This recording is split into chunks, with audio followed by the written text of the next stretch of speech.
Merci na bandeko nyonso bakolanda biso na Orphelinat Télévision TV na YouTube. Baola biso na page na biso pe à Facebook Orphelinat la Vérité Télévision. Je suis votre humble serviteur évangéliste Aimé Assoumani. Na c'est qu'il est auto partagé na bino Maloba Nzambe Mbeyamboene sur le Sambel Nanou. Éternel grand Dieu tout-puissant, la Bible dit tu es le maître des temps et des circonstances. Nous voulons écouter ta parole, l'obéla banana yo parce qu'elle est disponible sur Koyoka yo. Na komona sur Sambeli Pete Lobi. Amen. Que Dieu vous bénisse. Thème, tu peux partager mon cœur, Nabino, parce que les gens sur Facebook, mon qui en thème d'Ali, expliquer la foi autrement. Expliquer la foi autrement. Selon Bissoba chrétien, il y a l'élo. Parce qu'apôtre Paul lobby, quand j'étais enfant, je réfléchissais comme un enfant, mais maintenant j'ai grandi. C'est-à-dire, il y a une étape où je suis mukolo, mais il y a une étape où je suis moi na moke. Maintenant, je suis mukolo. C'est l'ambition chrétien, définition à foi, ils Hébreu 11. La foi, c'est une ferme assurance des choses qu'on espère, une démonstration de celles qu'on ne voit pas. Alors, selon Jésus, parce que lui, il est le consommateur de notre foi. Alors, ce que aujourd'hui, Bic, ta Bible, Fongoli Nabiso, toute la définition par rapport à Jésus. Parce que selon nous les chrétiens, la foi, définition de Hébreu 11. La foi, c'est une ferme assurance des choses qu'on espère, la démonstration de celles qu'on ne voit pas. Mais selon Yesu Yemoko, les consommateurs de notre foi, Luc chapitre 7, verset 1. Si on termine avec ça, histoire, il y a un centenaire romain. Azaki un serviteur sur le point de mourir. Il a entendu parler de Jésus. Il envoya quelques anciens de Juifs pour supplier Yesu, pour assembler pour un serviteur. Alors, tant va supplier Jésus, parce que la Bible dit que le salut vient de Juifs. Alors, il y a des Romains, parce que Jésus a une Cananéenne. Alors, tant a expliqué qu'il on ne donne jamais la nourriture des enfants aux petits champs. Parce que moi, on est partenaire à Juif, à Juifté, à la Cananéenne. Alors, na tour ya muto parce qu'il y a dit que ça les a pour na bangote il y a des païens des romains alors il y a un serviteur na bané robé la makasi et puis ce que j'aime avec ce monsieur abané ko respecter serviteur na makasi parce que biso to vendre ah ouais to comme na ba niveau moko na vie to na respecter to humanisme ya bomototé ça dit muto ça le pas no comme benge boy or boy azana kombo na e boy kombo na dans sous école la papi école la elali école la chantal o benge papa chantal be maman chantal mais biso benga ba serviteur biso ba boy mais cet homme a tellement la considération à serviteur na alors serviteur a ngara minga ba ne ko bela makasi hier selon hier azar romain ko ya pas yesuté alors a bengi ba juif a supplier ba ngoso moyen ko sala bo ne ko yebisa yeso sambela pona aya ko sambela pona serviteur na ngai c'est que j'aime avec cet homme considération ba ne ko bien na serviteur na alors tant que tu vas comme babenga yeso ya ko sambela pona serviteur na ye lokola il faut dans Nzambe c'est à comprendre que mutazo benga ngaza juifté c'est un romain alors yeso ne ko sala ko fier pour akene ko sambela pona mutuana batwani ko supplier un moment Christ il a accepté ya ko comme nanda ko ya centenaire romain mais tant Christ a avancé comme nanda ko na ye alors muto ayoki sango ke so azoya vérité alors bina batu bolo bana Jésus aye pana tabi Seigneur ne viens pas chez moi dis seulement un mot et mon serviteur sera guéri. Selon nous les chrétiens, la définition de la foi, c'est l'assurance des choses qu'on espère, une démonstration de ce qu'on ne voit pas. Mais il y a une définition de la foi, il y a une réponse mouton à Pessier. Car dit, Seigneur, ne viens pas chez moi, dis seulement un mot et mon serviteur sera guéri. Alors, il y a une balou qui n'a foule. Aibisi ba juif, on est quoi accompagné aibisi ba ngalobi, na tamboli na Israël mobimba, na trali komo na kondima ya boité. Alors, tant que Yesu a tamboli na Israël mobimba, c'est que Yesu a tangi biographie mobimba Israël. C'est-à-dire a tangi histoire mobimba Israël. Tant que l'on a tangi histoire mobimba Israël, na longoli Moïse, na longoli Élite, na longoli ba prophète ne ba israélite. Parce qu'Abraham il n'était pas juif, a été quelque part en Zamba même na Kana. Mais tant ils sont alors que na tangi ba israélite nyonso.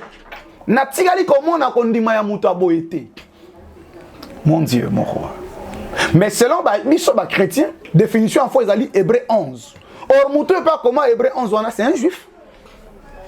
Mais ça lobi na Israël na tsali comment na kondima ya muto aboyete. Pourquoi? Parce que muto ayebisi lobi yaka ko epa na ngate lo baka lilo ba mo mo sel nga osani arobika et puis le quand qui soldat a expliqué pe marambo a ebisi Yesu na bi Jésus et pas na ngai na za na ba serviteur pe na armée na ba supérieur na za pe na ba inférieur na ba na pesa ordre ba sala we ba sali boy na pe na ba to pesa ngape ordre na tosi c'est-à-dire muto a expliqué Yesu armée na minute moka moke et puis tangu muto aza romain a ben Yesu Seigneur.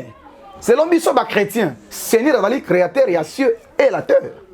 Mais selon les Romains, Seigneur c'est pas ça. Selon les Romains, sommes pas bien Seigneur, a bien créateur et à ciel na terre.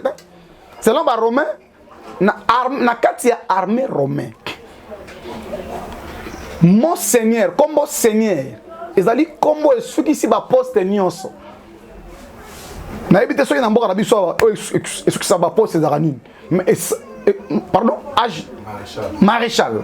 Mais selon les Romains, poste grade de ceux qui sont grade de neuf, ils allaient maréchal, ils allaient seigneur. Donc tant que tu as béni sous seigneur, ne viens pas chez moi. Azo benga Yesu par rapport il y a armée na bango ba Romain bazalaki. Oh, selon armée romain, pour muta comme seigneur, ba ko mango lokwa lipa na ngubate. Ya lokwa beto na Congo. Pensez ba Rwanda ba obundisa biso. Alors faut maréchal na biso alongo awa na armée na biso keti na Rwanda akangi nani ba ben na période ba no benga ba empereur ya Rwanda wana amemi awa viva kufate parce que ti sikoyo ba américain ba télé ba dutaka na liwa ya bel Laden o akufate parce que faut oyane vivant o kanga nani général bien maréchal ya Rwanda wana oyine awa alors tant oyana ye lokola taper dans la tête ba kotsa nani maréchal wana na sei alors muto ya komi seigneur a otambola likolo na ye or nzamba ebisi Yesu boy tu étais ici dans le ciel alors au kiti au mati awa na gloire na victoire mais maintenant ozalaki na gauche na ngai le casque na droite na ngai talane na okomisa banguna na ba marche pied alors lorsque centenaire romain zo benga Yesu seigneur il a vu tout ça il a vu ça. C'est-à-dire, ne viens pas chez moi. Dis seulement et mon serviteur sera guéri. Alinga expliquer Yesu nene. Faut ils allaient soumettre na autorité établie. C'est-à-dire il faut Seigneur. Tant muso muta obundi sa serviteur nena ndako. Ako da beta muso sergent major. Soko ko déplacer Seigneur. Pour que ne okuta na démon le rôle sergent major. Mais bien aimé dans le Seigneur. Pendant que je prêche ici, même le diable azawate. Bien être dans le Seigneur, pendant que tu pourquoi? Ce qui Satan lingi a se présenté à le Seigneur des Seigneurs. Ce qui Satan lingi a cette mission à le roi des rois. C'est pourquoi centenaire romain a battu Jésus. Aïe pas na yete parce que tant sous de moi zo bundisa ye na ndako na niveau mo na Yesu te. Bien aimé dans le Seigneur. Aujourd'hui, je vous prêche la foi et je vous communique aussi la foi. Moutou azali na kondima. Aroko zala grimacer devant l'obstacle. Parce que moutou biso dondime là, il est plus fort que l'obstacle de se croiser non nzela. Mukomusu na vanya ndako na moni mpuku. Ayeko visiter ngai. Alors, tant na moni na zongi sima na luka libanga pona bambaye. Tant na zo luka libanga, et maman côte na ta lidusu akimi. Elingo laksanini. C'est-à-dire na hôtel libanga, il y a hôtel lidusu. Il y a beaucoup de chrétiens. Tant que tu se croiser na obstacle mo makasi. Au lieu de Yesu, il y a un problème. Pourquoi on a talanga ta kota mona lidusu akimi, moi na zo zati. Frère, tant après me comme la raye, lidusu akimi les a Yesu. Mais un centenaire romain au Yesu alobi na tamboli na ba juif mobim, na Israël mobimba. Na tikali ko mona kondima lokola ya muto te. Na Marc chapitre 5 à 25. Yesu est dans la foule. Papa moko ayeko jeune fille ayeko zwa Yesu akene ko sambela pona jeune fille à 12 ans ba nerobela. Alors na kati ya foule moi si vous pouvez tanga makila pendant 12 ans. Papa moko ayeko zwa Jésus akene ko sambela pona jeune fille à 12 ans. Jeune fille mon père tanga makila pendant 12 ans zaki wana. Maman azaki na foi moko. Soka memi Yesu nanda papa azaki na foi moko. Soka memi Yesu nanda kuna yeki. Asambeli pona mwana mwana osani obika. Mais moi je suis attendu makila pendant 12 ans oyo. Aïe na foire moko. même na kati ya football non ba aussi la na Yesu au moins une fois ba c'est pas préparer rater pour au moins un miracle faut les circonstances et c'est créer devant eux on enchaîne na kati na au moins miracle par rapport à ça ma Yesu na ndako na ye mais jeune fille moko na kati ya foule alobi si soki na simbi kaka elamba ya muto na zobika tanga poussa na simbi elamba ya Yesu pour makila e katana ça là qui inerditante ça la Bible dit en même instant la perte de sang s'arrêtant. Aujourd'hui, na côté Yesu il y a 1 mois, il y a 10 ans, il y a 50 ans, Yesu il y a même instant. On a la tension, hypertension, cirrhose de foie, hernie. La Bible dit Dieu l'a élevé souverainement. Il a donné les noms au-dessus de tout nom. Au nom de Jésus, tous genoux fléchissent. Si tu crois que Jésus-Christ est Seigneur, tu es sauvé. Que ça soit grandeur, il y a un problème. Oh, ils ont télé, mais frère. Faut qu'ils arrêtent le mongo. Qu'on se soumettre à une autorité établie. Dans les autorités établies dans l'église, c'est ça Jésus. Yesu ali kolo akindoki, ali kolo a Satan. Nzambe atikela ki biso combat na ba descendant ya serpent. Alors ba ki na serpent boy, ba descendant ya mwasi ba noniata yo. C'est-à-dire Satan azali nyoka o se ba neta déjà mutu. Atikela ka na somo. Yesu alonga ine kulusu. A livré un spectacle. Il était livré. Tout ça a pouvoir ligolo na ye. Yo banga nyoka ici a kufa des gens. Celui qui est à nous est plus fort que celui qui est dans ce monde. Celui qui est à nous est plus fort que celui qui est dans ce monde. Nanga ngolo père ya kobanga bandoki. Olali nanda ko yomo zobanga. Na ba kil tu nyofo sata jeraka. Kil to za plus inférieur za kindoki. Mais pas mes aboui. So zobanga na bandoki c'est que yo ndima Yesu te. Ozo nier œuvre ya croix. Parce que Christ a maintenant croix a dépouillé l'autorité à Satan. A déchiré ba ordonnance na nyonso. Ozo ki pona biso. Esaïe Lobi, il était riche, mais il s'est fait pauvre pour nous. Il était béni, mais il est devenu un sujet de la malédiction plutôt pour nous. Alors, si on a Satan, on a bandé, on a pas me déranger. C'est on peut sa autorité, on peut sa accès dans nzambe ou limité. Donc on dit un centenaire au meilleur moka changer. A ben il ça ressemble pour un serviteur na, mais tant il faisait comprendre que on a Seigneur.